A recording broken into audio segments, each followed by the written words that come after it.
ನಮಸ್ಕಾರ. ವಿಡಿಯೋ ನೋಡುವಂತ ಎಲ್ಲ ಆತ್ಮೀಯ ವೀಕ್ಷಕರಿಗೆ ಹಾಗೂ ನನ್ನ ಮುದ್ದು ವಿದ್ಯಾರ್ಥಿ ಬಳಗಕ್ಕೆ ಹೃದಯಪೂರ್ವಕ ಧನ್ಯವಾದಗಳನ್ನ ಹೇಳುತ್ತಾ ಇವತ್ತಿನ ವಿಡಿಯೋದಲ್ಲಿ ನಿಮ್ಗೆ ಏನ್ ಹೇಳ್ಕೊಡ್ತಾ ಇದ್ದೀನಿ ಅಂದ್ರೆ, ನಿಮ್ಮ ಊರಿನಲ್ಲೇ ಇದ್ದುಕೊಂಡು ನಿಮ್ಮ ಊರಿನಲ್ಲೇ ಇರುವಂತ ಇವತ್ತು ಸರ್ಕಾರಿ ಶಾಲೆಗಳಲ್ಲಿ ಕಂಪ್ಯೂಟರ್ ಶಿಕ್ಷಕರಾಗಿ ಕೆಲಸ ಮಾಡೋ ಮುಖಾಂತರ ಪ್ರತಿ ತಿಂಗಳು 20,000 ರೂಪಾಯಿ ವೇತನವನ್ನ ನೀವು ಸಂಪೂರ್ಣವಾಗಿ ಪಡೆಯಬಹುದು. ಇದಕ್ಕೆ ಯಾವ ರೀತಿಯಾಗಿ ಅರ್ಜಿಯನ್ನು ಸಲ್ಲಿಸಬೇಕು, ಏನೆಲ್ಲ ದಾಖಲೆಗಳು ಬೇಕಾಗುತ್ತೆ, ಆಯ್ಕೆ ವಿಧಾನ ಯಾವ ರೀತಿಯಾಗಿ ಇರುತ್ತೆ ಅನ್ನುವಂತ ಸಂಪೂರ್ಣವಾಗಿರುವಂತಹ ಒಂದು ಮಾಹಿತಿಯನ್ನ ಇವತ್ತಿನ ವಿಡಿಯೋದಲ್ಲಿ ನಿಮಗೆ ಹೇಳ್ಕೊಡ್ತಾ ಇದ್ದೇನೆ. ವಿಡಿಯೋನ ಸಮಾಧಾನದಿಂದ ಸಂಪೂರ್ಣವಾಗಿ ನೋಡಿದ್ರೆ ನಾನ್ ಮಾಡುವಂತಹ ಪ್ರತಿಯೊಂದು ವಿಡಿಯೋಸ್ ಗಳ ಮಾಹಿತಿ ಸಂಪೂರ್ಣವಾಗಿ ಗೊತ್ತಾಗುತ್ತೆ. ಜೊತೆಗೆ ನೀವು ಸಬ್ಸ್ಕ್ರೈಬ್ ಮಾಡಿಲ್ಲ ಅಂದ್ರೆ ಏನಾಗ್ತಿದಪ್ಪ ಅಂದ್ರೆ ಮುಂದಿನ ವಿಡಿಯೋ ಏನ್ ಮಾಡಿ ಕಳಿಸ್ತೀನಲ್ಲ ಅದು ನಿಮ್ಗೆ ನೋಟಿಫಿಕೇಶನ್ ಬರೋದಿಲ್ಲ.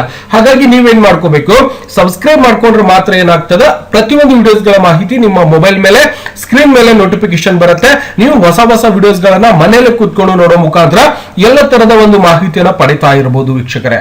ಹಾಗಾದ್ರೆ ನೋಡೋಣ, ಇವತ್ತು ಕಂಪ್ಯೂಟರ್ ಆಪರೇಟರ್ ಅಥವಾ ಕಂಪ್ಯೂಟರ್ ಡೇಟಾ ಎಂಟ್ರಿ ಆಪರೇಟರ್ ಅಥವಾ ಕಂಪ್ಯೂಟರ್ ಶಿಕ್ಷಕರಂತಾನು ಕೂಡ ನಾವು ಹೇಳ್ಬೋದು.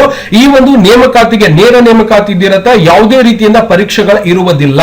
ನಿಮ್ಮ ಊರಿನಲ್ಲೇ ಆಯ್ಕೆಯನ್ನ ಮಾಡಿಕೊಂಡು ನಿಮ್ಮ ಊರಿನವರೇ ನಿಮ್ಗೆ ಆಯ್ಕೆಯನ್ನ ಮಾಡಿ ಸರ್ಕಾರಿ ಶಾಲೆಯಲ್ಲಿ ಇರುವಂತ ಇವತ್ತು ಕಂಪ್ಯೂಟರ್ ಆಪರೇಟರ್ ಅಥವಾ ಕಂಪ್ಯೂಟರ್ ಶಿಕ್ಷಕರ ಹುದ್ದೆಗೆ ನೀವು ನೇಮಕಾತಿಯಾಗಿ ಪ್ರತಿ ತಿಂಗಳು 20,000 ರೂಪಾಯಿ ಸಂಬಳವನ್ನ ಪಡೆಯಬಹುದು. ಹಾಗಾದ್ರೆ ಯಾವ ರೀತಿಯಾಗಿ ಅರ್ಜಿಯನ್ನು ಸಲ್ಲಿಸಬೇಕು, ಸರ್ಕಾರದ ಒಂದು ಅಧಿಸೂಚನೆಯನ್ನ ನಾವು ಸಂಪೂರ್ಣವಾಗಿ ನೋಡಿದಾಗ ಇವತ್ತು ಸ್ಕೂಲ್ ಎಜುಕೇಶನ್ ಡಿಪಾರ್ಟ್ಮೆಂಟ್ ಅಲ್ಲಿ ಕೂಡ ಹೋದ್ರೂ ಕೂಡ ನಿಮ್ಗೆ ಏನಾಗುತ್ತೆ, ಒಂದು ಸರ್ಕಾರದ ಅಧಿಸೂಚನೆ ಕೂಡ ಸಂಪೂರ್ಣವಾಗಿ ಸಿಗುತ್ತೆ. ಅಲ್ಲಿಂದ ಕೂಡ ನೀವು ಡೌನ್ಲೋಡ್ ಮಾಡ್ಕೋಬಹುದು. ಇಲ್ಲ ಅಂದ್ರೆ ಡೈರೆಕ್ಟ್ ಆಗಿ ನಾನು ಡೌನ್ಲೋಡ್ ಕೂಡ ಮಾಡ್ಕೊಂಡಿದ್ದೀನಿ. ಸರ್ಕಾರದ ಒಂದು ಸುತ್ತೋಲೆ ಕೂಡ ನಿಮ್ಗೆ ಇಲ್ಲಿ ಸಂಪೂರ್ಣವಾಗಿ ತೋರಿಸ್ತಾ ಇದ್ದೀನಿ. ಇಲ್ಲಿ ನೋಡ್ತಾ ಇದೀವಿ, ಸಮಗ್ರ ಶಿಕ್ಷಣ ಕರ್ನಾಟಕ ಅಂತ ನಾವು ನೋಡ್ತಾ ಇದೀವಿ. ರಾಜ್ಯ ಯೋಜನಾ ನಿರ್ದೇಶಕರ ಕಚೇರಿ, ಹೊಸ ಸಾರ್ವಜನಿಕ ಕಟ್ಟಡ, ಪೂರಕ ಕಟ್ಟಡ, ನೃಪತುಂಗ ರಸ್ತೆ, ಬೆಂಗಳೂರು. ದಿನಾಂಕ 16/7/2026 ಸುತ್ತೋಲೆ ಆಗಿರುವಂತದ್ದು. ಈ ಒಂದು ಸುತ್ತೋಲೆಯಲ್ಲಿ ಏನ್ ಹೇಳ್ತಾರಪ್ಪ ಅಂದ್ರೆ, ಇವತ್ತು ಕೃತಕ ಬುದ್ಧಿ ಮಾಧ್ಯಮ ಅಂತ ನಾವೇನ್ ಹೇಳ್ತೀವಪ್ಪ ಅಂದ್ರೆ, ಕೃತಕ ಬುದ್ಧಿಮತ್ತೆ ಮತ್ತು AI ಅತಿಥಿ ಶಿಕ್ಷಕರ ನೇಮಕಾತಿ ಹಾಗೂ ಶಾಲಾ ಮಟ್ಟದಲ್ಲಿ ಕೈಗೊಳ್ಳಬೇಕಾದ ಅಗತ್ಯ ಪೂರಕ ಸಿದ್ಧತೆಗಳನ್ನ ನಾವು ಸಂಪೂರ್ಣವಾಗಿ ನೋಡ್ತಾ ಇದೀವಿ. ಅಂದ್ರೆ ಕುರಿತು ಅಂತ ನಾವು ನೋಡ್ತೀವಿ.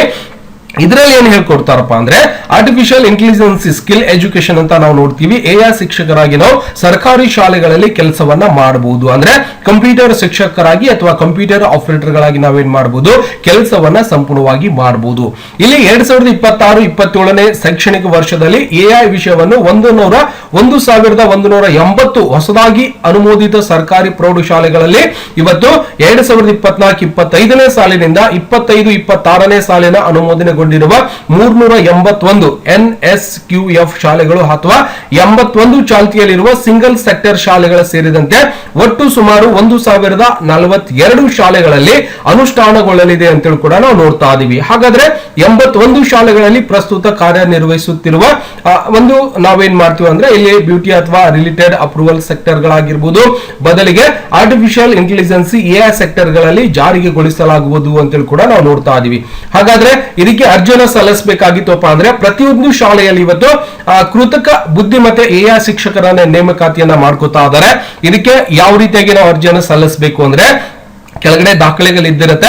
ಇಲ್ಲಿ 20,000 ರೂಪಾಯಿ ನಿಮಗೆ ವೇತನವನ್ನ ಕೊಡ್ತಾರೆ. ಪ್ರತಿ ತಿಂಗಳು 20,000 ರೂಪಾಯಿ ಒಂದು ಗೌರವ ಧನ ಕೂಡ ನಿಮಗೆ ಸಂಪೂರ್ಣವಾಗಿ ಸಿಗ್ತಾ ಇರತ್ತೆ. ಆಯ್ಕೆ ಯಾರು ಮಾಡ್ತಾರಪ್ಪ ಅಂದ್ರೆ, ನಿಮ್ಮ ಊರಿನಲ್ಲಿರುವಂತಹ SDMC ಅಧ್ಯಕ್ಷರ ಒಂದು ಸಭೆಯಲ್ಲಿ ಆಯ್ಕೆ ಸಮಿತಿಯನ್ನ ರಚನೆ ಮಾಡಿಕೊಂಡು ಅರ್ಜಿಯನ್ನ ಯಾರು ಹಾಕಿರ್ತಾರೆ ಅವರಿಗೆ ಏನ್ ಮಾಡ್ತಾರಪ್ಪ ಅಂದ್ರೆ, ಅವರ ಒಂದು ವಿದ್ಯಾರ್ಥಿ ಆಧಾರದ ಮೇಲೆ ಅರ್ಜಿಗಳನ್ನ ಯಾರು ಹಾಕಿರ್ತಾರೆ ಅವರಿಗೆ ಸಂಪೂರ್ಣವಾಗಿ ಅವರು ಆಯ್ಕೆಯನ್ನ ಮಾಡಿಕೊಂಡು BO ಆಫೀಸ್ಗೆ ಏನ್ ಮಾಡ್ತಾರಪ್ಪ ಅಂದ್ರೆ, ಸಂಪೂರ್ಣವಾಗಿ ಆಯ್ಕೆ ಮಾಡಿರುವಂತಹ ವ್ಯಕ್ತಿ ವಿವರವನ್ನ ಕಳಿಸಿ ಆಯ್ಕೆಯನ್ನ ಮಾಡಿ ಪ್ರತಿ ತಿಂಗಳು 20,000 ರೂಪಾಯಿ ನೀವೇನ್ ಮಾಡಬಹುದು, ವೇತನವನ್ನ ಪಡೆಯಬಹುದು. ಹಾಗಾದ್ರೆ ಯಾರೆಲ್ಲ ಆಯ್ಕೆ ಸಮಿತಿ ಯಾರೆಲ್ಲ ಇರ್ತಾರೆ ಅಂದ್ರೆ, ಅಧ್ಯಕ್ಷರಾಗಿರ್ಬೋದು, ಮುಖ್ಯೋಪಾಧ್ಯಾಯರಾಗಿರ್ಬೋದು, ಯಾವುದು PCM ಒಂದು ಶಿಕ್ಷಕರಾಗಿರ್ಬೋದು, ಸಮೀಪದ IT ಅಥವಾ GT ಒಂದು ಪ್ರತಿನಿಧಿಗಳಾಗಿರ್ಬೋದು, ಜೊತೆಗೆ ವಿಷಯ ಪರಿವೀಕ್ಷಕರಾಗಿರ್ಬೋದು, BRC ಗಳಾಗಿರ್ತಾರೆ. ಇವರೆಲ್ಲ ಸದಸ್ಯರುಗಳಾಗಿರ್ತಾರೆ. ಇವ್ರು ಏನ್ ಮಾಡ್ತಾರಪ್ಪ ಅಂದ್ರೆ, ನಿಮ್ಗೆ ಆಯ್ಕೆಯನ್ನ ಮಾಡ್ತಾರೆ. ಅವರೆಲ್ಲ ಏನೆಲ್ಲ ಕೆಲಸ ಮಾಡಬೇಕು, ಯಾವ ರೀತಿಯಾಗಿ ಆಯ್ಕೆಯನ್ನು ಮಾಡಬೇಕು ಅನ್ನೋದು ಕೊಟ್ಟಿರ್ತಾರೆ. ಇಲ್ಲಿ ಅತಿಥಿ ಶಿಕ್ಷಕರಾಗಿ ನಾವು ಗೆಸ್ಟ್ ಟೀಚರ್ ಆಗಿ ಅಲ್ಲಿ ಕಂಪ್ಯೂಟರ್ ಆಪರೇಟರ್ ಶಿಕ್ಷಕರಾಗಿ ಕೆಲಸ ಮಾಡಬೇಕಾಗಿತ್ತು ಅಂದ್ರೆ, ಇಲ್ಲಿ ಏನ್ ಹೇಳ್ಕೊಡ್ತಾರಪ್ಪ ಅಂದ್ರೆ, qualification diploma in computer science information technology ಮುಗ್ದಿರ್ಬೇಕು, ಅಥವಾ ಇದರಲ್ಲಿ ಯಾವ್ದಾದ್ರು ಒಂದು ಮುಗ್ದಿರ್ಬೇಕು. Bachelor degree in computer application ಅಥವಾ ಕಂಪ್ಯೂಟರ್ ಸೈನ್ಸ್ ಅಥವಾ ಇನ್ಫಾರ್ಮೇಶನ್ ಟೆಕ್ನಾಲಜಿ, BCA ಅಥವಾ BSc ಅಥವಾ ಕಂಪ್ಯೂಟರ್ ಸೈನ್ಸ್ ಆಗಿರ್ಬೋದು ಅಥವಾ BSc ಇನ್ಫಾರ್ಮೇಶನ್ ಟೆಕ್ನಾಲಜಿ ಆಗಿರ್ಬೋದು. ಇಷ್ಟು ಒಂದು ವಿದ್ಯಾರ್ಥಿಯನ್ನು ಹೊಂದಿರುವಂತವರು ಇದಕ್ಕೆ ಅರ್ಜಿಯನ್ನು ಸಲ್ಲಿಸಬಹುದು. ಮತ್ತೆ ಇನ್ನೊಂದು ಬಹಳಷ್ಟು ಇಂಪಾರ್ಟೆಂಟ್ ಅನ್ನಪ್ಪ ಅಂದ್ರೆ, ಸರ್ ನಮ್ಮ ವಿದ್ಯಾರ್ಥಿ ಆಗಿದೆ, ನಮಗೆ ಕಂಪ್ಯೂಟರ್ ಬರುತ್ತೆ ಅಂದ್ರೆ ಇಲ್ಲಿ ಒಂದು ಗ್ರಾಜುಯೇಟ್ ವಿತ್ PGDCA ಕಂಪ್ಯೂಟರ್ ಕೋರ್ಸಿನ ಒಂದು ಕೋರ್ಸ್ ಕೂಡ ನೀವು ಸಂಪೂರ್ಣವಾಗಿ ಮುಗಿಸಿರ್ಬೇಕು. ಇದನ್ನೇ ಮುಗಿಸ್ಬೇಕಂತ ನೀವು ಬೇಸಿಕ್ ಕಂಪ್ಯೂಟರ್ ಕಲ್ತರೂ ಪರವಾಗಿಲ್ಲ, ಬೇರೆ ಬೇರೆ ಕೋರ್ಸ್ ಕಲ್ತರೂ ಕೂಡ ಪರವಾಗಿಲ್ಲ. ನಿಮ್ಮ ಹತ್ತಿರ ಏನಾದ್ರೂ PGDCA ಕಂಪ್ಯೂಟರ್ ಕೋರ್ಸಿನ ಸರ್ಟಿಫಿಕೇಟ್ ಇಲ್ಲದಿದ್ದರೆ ನೀವೇನ್ ಮಾಡಬಹುದು, ಗುರು 9X ಅಂತ ಇನ್ಸ್ಟಾಗ್ರಾಮ್ ಐಡಿ ಇರುತ್ತೆ, ನಮ್ಮ ಹತ್ರ ಬಂದು ನೀವೇನ್ ಮಾಡಬಹುದು, ಕಂಪ್ಯೂಟರ್ ಕೋರ್ಸಿನ ಸರ್ಟಿಫಿಕೇಟ್ ಅನ್ನ ಸಂಪೂರ್ಣವಾಗಿ ಪಡೆದುಕೊಂಡು ಈ ಒಂದು ಹುದ್ದೆಗಳಿಗೆ, ನಿಮ್ಮ ಊರಿನಲ್ಲಿರುವಂತಹ ಸರ್ಕಾರಿ ಶಾಲೆ ಹುದ್ದೆಗಳಿಗೆ ನೀವು ಅರ್ಜಿಯನ್ನು ಸಲ್ಲಿಸುವ ಮುಖಾಂತರ ನೀವು ಜಾಬ್ ಅನ್ನ ಪಡೆಯಬಹುದು. ಓಕೆನಾ? ನಾವು ಕಂಪ್ಯೂಟರ್ ಕಲ್ತೀವ್ರಿ, ಕಂಪ್ಯೂಟರ್ ಸರ್ಟಿಫಿಕೇಟ್ ಇಲ್ಲ ಅಂತ ಚಿಂತೆ ಮಾಡ್ಕೋಬೇಡ್ರಿ. ನಾವು ನಮ್ಮ ಸಂಸ್ಥೆಯಿಂದ ನಿಮ್ಮ ಮನೆ ಬಾಗಿಲಿಗೆ ಕಂಪ್ಯೂಟರ್ ಕೋರ್ಸಿನ ಸರ್ಟಿಫಿಕೇಟ್ ಅನ್ನ ಪ್ರೊವೈಡ್ ಮಾಡ್ತಾ ಇದ್ದೇವೆ. PGDCA ಕೋರ್ಸಿಂದ ಸರ್ಟಿಫಿಕೇಟ್ ಬೇಕಾಗಿತ್ತು ಅಂದ್ರೆ ಗುರು 9X ಅಂತ ಇನ್ಸ್ಟಾಗ್ರಾಮ್ ಐಡಿ ಇರುತ್ತೆ, ಅಲ್ಲಿ ಬಂದು ಕಾಂಟ್ಯಾಕ್ಟ್ ಮಾಡ್ಕೊಂಡು ನೀವು ಸರ್ಟಿಫಿಕೇಟ್ ಅನ್ನ ಸಂಪೂರ್ಣವಾಗಿ ಪಡೆಯಬಹುದು. ಅದಾದ ನಂತರ ದಾಖಲೆಗಳೆಲ್ಲ ಏನ್ ಬೇಕಪ್ಪ ಅಂದ್ರೆ SSLC ಅಂಕಪಟ್ಟಿ ಆಗಿರಬಹುದು, PUC ಸಮಾನ ಅರ್ಹತೆ ಪ್ರಮಾಣ ಪತ್ರ, ಪದವಿ ಡಿಪ್ಲೊಮಾ ಅಂಕಪಟ್ಟಿ, PGDCA ಅಥವಾ ಬೇರೆ DOC ಅಂತ ಇದ್ದಿರತ್ತೆ ಆ ಒಂದು ಕೋರ್ಸಿನ ಸರ್ಟಿಫಿಕೇಟ್ ಆಗಿರಬಹುದು, ಕಂಪ್ಯೂಟರ್ ಸರ್ಟಿಫಿಕೇಟ್, ಆಧಾರ್ ಕಾರ್ಡ್ ಬೇಕಾಗುತ್ತೆ, ಇತ್ತೀಚಿನ ಭಾವಚಿತ್ರ, ಬ್ಯಾಂಕ್ ಖಾತೆ ವಿವರ, ಇತರೆ ಸಂಬಂಧಿತ ದಾಖಲೆಗಳನ್ನ ನೀವು ತಗೊಂಡೋಗಿ ಶಾಲೆಯಲ್ಲಿ ಕೊಟ್ರೆ ನಿಮ್ಗೆ ಆಯ್ಕೆಯನ್ನ ಮಾಡಿ ಕಂಪ್ಯೂಟರ್ ಒಂದು ಶಿಕ್ಷಕರಾಗಿ ನೀವೇನ್ ಮಾಡಬಹುದು ಅಥವಾ ಡೇಟಾ ಎಂಟ್ರಿ ಶಿಕ್ಷಕರಾಗಿ, ಅತಿಥಿ ಶಿಕ್ಷಕರಾಗಿ ಕೆಲಸವನ್ನ ಮಾಡಬಹುದು. ಯಾಕಂದ್ರೆ ಈಗ ಹಿಂದಿ ಸಬ್ಜೆಕ್ಟ್ ತೆಗೆದಾರೆ, ಹಾಗಾಗಿ ಇವತ್ತು AI ಸಬ್ಜೆಕ್ಟ್ ಅನ್ನು ಹಾಕಿ ಪ್ರತಿಯೊಂದು ಶಾಲೆಗಳಲ್ಲಿ ಇವತ್ತು ಕಂಪ್ಯೂಟರ್ ಶಿಕ್ಷಣವನ್ನ ಕೊಡ್ಲಿಕ್ಕೆ ಸರ್ಕಾರದವರು ಮುಂದೆ ಬಂದಿರುವಂತದ್ದು. ಓಕೆನಾ? ಹಾಗಾದ್ರೆ ಯಾವೆಲ್ಲ ಶಾಲೆಗಳಲ್ಲಿ ಈ ಒಂದು ಅತಿಥಿ ಶಿಕ್ಷಕರ ನೇಮಕಾತಿಯನ್ನ ಮಾಡ್ಕೋತಾ ಆದರೆ ನಮ್ಮ ಒಂದು ಊರಿನಲ್ಲಿರುವಂತಹ ಶಾಲೆಯಲ್ಲಿ ಕೂಡ ಈ ಒಂದು ಆಯ್ಕೆ ನಡೀತಾ ಇದೆ ಅನ್ನೋದನ್ನ ನಾವು ನೋಡಿದಾಗ, ಇವತ್ತು ನನ್ನ ಕಡೆ ಇರುವಂತಹ ಲಿಸ್ಟ್ ಬಂದ್ಬಿಟ್ಟು ಬೆಳಗಾವಿ ಡಿವಿಷನ್ ಒಂದು ಲಿಸ್ಟ್ ಇದ್ದಿರುತ್ತೆ. ಈ ಒಂದು ಲಿಸ್ಟ್ ಅಲ್ಲಿ ಬರುವಂತ ಇಲ್ಲಿ ಶಾಲೆಯ ಒಂದು ಡೈಸ್ ಕೋಡ್ ಕೂಡ ಇದ್ದಿರುತ್ತೆ. ಡೈಸ್ ಕೋಡ್ ಹೇಳಿದ್ರೆ ಗೊತ್ತಾಗ್ಬಿಡುತ್ತೆ ನಿಮ್ಗೆ ಯಾವ ಶಾಲೆ ಅಂತೇಳಿ ಕೂಡ ಗೊತ್ತಾಗುತ್ತೆ. ಇವತ್ತು ಬಾಗಲಕೋಟೆ ಜಿಲ್ಲೆ ಆಗಿರಬಹುದು, ಜೊತೆಗೆ ಇಲ್ಲಿ ಸಾಕಷ್ಟು ಜಿಲ್ಲೆಗಳು ಅಂದ್ರೆ ಬೆಳಗಾವಿ ಡಿವಿಷನ್ ಗೆ ಸಂಬಂಧಪಟ್ಟಿರುವಂತಹ ಎಲ್ಲಾ ಜಿಲ್ಲೆಗಳ ಒಂದು ಮಾಹಿತಿ ಕೂಡ ನೀವು ಸಂಪೂರ್ಣವಾಗಿ ನೋಡಬಹುದು. ಬಾಗಲಕೋಟೆ ಆಗಿರುತ್ತೆ, ಬಾಗಲಕೋಟಲ್ಲಿ ಸಾಕಷ್ಟು ಶಾಲೆಗಳಲ್ಲಿ ಇವತ್ತು ಕಂಪ್ಯೂಟರ್ ಆಪರೇಟರ್, ಕಂಪ್ಯೂಟರ್ ಶಿಕ್ಷಕರನ್ನ ನೇಮಕಾತಿಯನ್ನ ಮಾಡ್ಕೋತಾ ಇದ್ದಾರೆ. ಬಾಗಲಕೋಟೆ ಆಗಿರಬಹುದು, ಮತ್ತೆ ಸಾಕಷ್ಟು ಶಾಲೆಗಳಿದ್ದಾವೆ. ಇದನ್ನ ನಾನು ಸ್ವಲ್ಪ ಕೆಳಗಡೆ ತಗೋತೀನಿ. ಬಾಗಲಕೋಟೆ ಆಗಿರಬಹುದು, ಬೆಳಗಾವಿ ಆಗಿರಬಹುದು. ನೋಡ್ರಿ, ಬೆಳಗಾವಿ ಜಿಲ್ಲೆಯಲ್ಲಿ ಕೂಡ ನೇಮಕಾತಿಯನ್ನ ನಡೀತಾ ಇದೆ. ಅದಾದ ನಂತರ ಬೆಳಗಾವಿ ಆದ ನಂತರ ನಾವು ಸಂಪೂರ್ಣವಾಗಿ ಬೆಳಗಾವಿ, ಚಿಕ್ಕೋಡಿ ನೋಡ್ತಾ ಇದೀವಿ. ಜೊತೆಗೆ ಇಲ್ಲಿ ಸಾಕಷ್ಟು ಎಲ್ಲಾ ಜಿಲ್ಲೆಗಳಲ್ಲಿ ಇವತ್ತು ಸುಮಾರು ಕಂಪ್ಯೂಟರ್ ಶಿಕ್ಷಕರನ್ನ ನೇಮಕಾತಿ ಮಾಡ್ಕೋತಾ ಇದ್ದಾರೆ.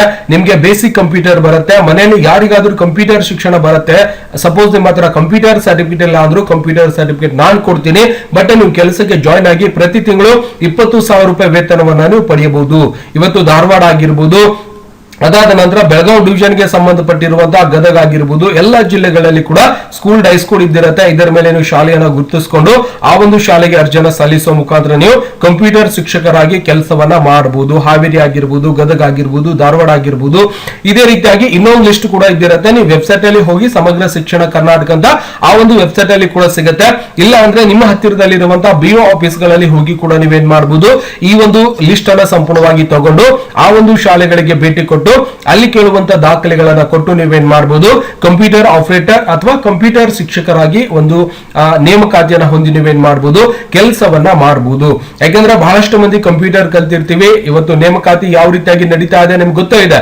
ಎಷ್ಟೇ ಡಿಗ್ರಿ ಕಲ್ತರೂ ಕೂಡ ಪರವಾಗಿಲ್ಲ, ಆದ್ರೂ ಕೂಡ ಇವತ್ತು ಕಂಪ್ಯೂಟರ್ ಶಿಕ್ಷಣ ಕಲ್ತ್ರೆ ಇವತ್ತು ಸರ್ಕಾರಿ ಶಾಲೆಗಳಲ್ಲಿ ನೀವೇನಾಗಬಹುದು, ಕಂಪ್ಯೂಟರ್ ಶಿಕ್ಷಕರಾಗಿ ಕೆಲಸ ಮಾಡುವ ಮುಖಾಂತರ ಪ್ರತಿ ತಿಂಗಳು 20,000 ರೂಪಾಯಿ ಹಣವನ್ನ ನೀವು ವೇತನವನ್ನ ಪಡೆಯಬಹುದು. ಹೆಚ್ಚಿನ ಮಾಹಿತಿಗಾಗಿ ನಿಮ್ಮ ಹತ್ತಿರದಲ್ಲಿರುವಂತಹ, ನಿಮ್ಮ ಊರಿನಲ್ಲಿರುವಂತಹ ಸರ್ಕಾರಿ ಶಾಲೆಗೆ ಭೇಟಿ ಕೊಟ್ಟು, ಸರ್ AI ಶಿಕ್ಷಕರ, ಕಂಪ್ಯೂಟರ್ ಶಿಕ್ಷಕರನ್ನ ನೇಮಕಾತಿ ಮಾಡ್ಕೋತಾ ಇದ್ದೀರಾ ಅಂತ ಕೇಳ್ರಿ. ಅವರ ಲಿಸ್ಟ್ ಅಲ್ಲಿ ಆ ಒಂದು ಹೆಸರಿತ್ತು ಅಂದ್ರೆ ಸಂಪೂರ್ಣವಾಗಿ ಅವರು ಹೇಳ್ತಾರೆ. ಅವರು ಹೇಳುವಂತ ಎಲ್ಲಾ ತರದ ಒಂದು ಮಾಹಿತಿಯನ್ನ ತಿಳ್ಕೊಂಡು ನಿಮ್ಮ ಊರಿನಲ್ಲೇ ನೀವು ಕೆಲಸ ಮಾಡೋ ಮುಖಾಂತರ ಇವತ್ತು ಪ್ರತಿ ತಿಂಗಳು 20,000 ರೂಪಾಯಿ ವೇತನವನ್ನ ನೀವು ಸಂಪೂರ್ಣವಾಗಿ ಪಡೆಯಬಹುದು. ವೀಕ್ಷಕರೇ, ದಯವಿಟ್ಟು ಹೇಳಿರುವಂತಹ ಮಾಹಿತಿ ಅರ್ಥ ಆಗಿತ್ತು ಅಂದ್ರೆ ವಿಡಿಯೋ ಲೈಕ್ ಮಾಡೋದನ್ನ ಮರಿಬಾರ್ದು. ಇದೇ ರೀತಿಯಾಗಿ ಹಲವಾರು ವಿಡಿಯೋಸ್ ಗಳನ್ನ ಮಾಡಿ ಯೂಟ್ಯೂಬ್ ಅಲ್ಲಿ ಅಪ್ಲೋಡ್ ಮಾಡ್ತಿರ್ತೇನೆ. ಪ್ರತಿಯೊಂದು ವಿಡಿಯೋಸ್ ಗಳನ್ನ ನೋಡೋ ಮುಖಾಂತರ ಇವತ್ತು ಕಂಪ್ಯೂಟರ್ ಶಿಕ್ಷಣ ಮತ್ತೆ ಇನ್ನಿತರ ಮಾಹಿತಿಗಳನ್ನು ಕೂಡ ಸಂಪೂರ್ಣವಾಗಿ ಪಡೆಯಬಹುದು. ಸ್ನೇಹಿತರೆ, ಇವತ್ತು ಯಾರೆಲ್ಲ ಕಂಪ್ಯೂಟರ್ ಶಿಕ್ಷಣ ಕಲ್ತಿರ್ತಿರೋ ನಿಮ್ಮ ಊರಿನಲ್ಲೇ ಕೆಲಸ ಸಿಗತ್ತೆ. ದಯವಿಟ್ಟು ಹತ್ತಿರದಲ್ಲಿರುವಂತಹ ಸರ್ಕಾರಿ ಶಾಲೆಗೆ ಭೇಟಿ ಕೊಟ್ಟು ಮಾಹಿತಿಯನ್ನು ಪಡೆದುಕೊಂಡು ಅರ್ಜಿಯನ್ನು ಸಲ್ಲಿಸಿ ನೀವು ಆಯ್ಕೆಯನ್ನ ಮಾಡಿಸ್ಕೋಬಹುದು. ಯಾವುದೇ ಪರೀಕ್ಷೆಗಳು ಕೂಡ ಇರುವುದಿಲ್ಲ. ಜೊತೆಗೆ ಸರ್ಟಿಫಿಕೇಟ್, ಕಂಪ್ಯೂಟರ್ ಸರ್ಟಿಫಿಕೇಟ್ ಇಲ್ಲ ಅಂದ್ರೆ ಗುರು 9X ಅಂತ ಇನ್ಸ್ಟಾಗ್ರಾಮ್ ಐಡಿ ಇರುತ್ತೆ, ಅಲ್ಲಿ ಬಂದು ಕಾಂಟ್ಯಾಕ್ಟ್ ಮಾಡ್ಕೊಂಡು ನೀವು ಸರ್ಟಿಫಿಕೇಟ್ ಅನ್ನ ಪಡೆಯಬಹುದು. ವೀಕ್ಷಕರೇ, ಮತ್ತೆ ಸಿಗೋಣ ಮುಂದಿನ ವಿಡಿಯೋದಲ್ಲಿ. ನಮಸ್ಕಾರ. ವಿಡಿಯೋ ನೋಡುವಂತ ಎಲ್ಲ ಆತ್ಮೀಯ ವೀಕ್ಷಕರಿಗೆ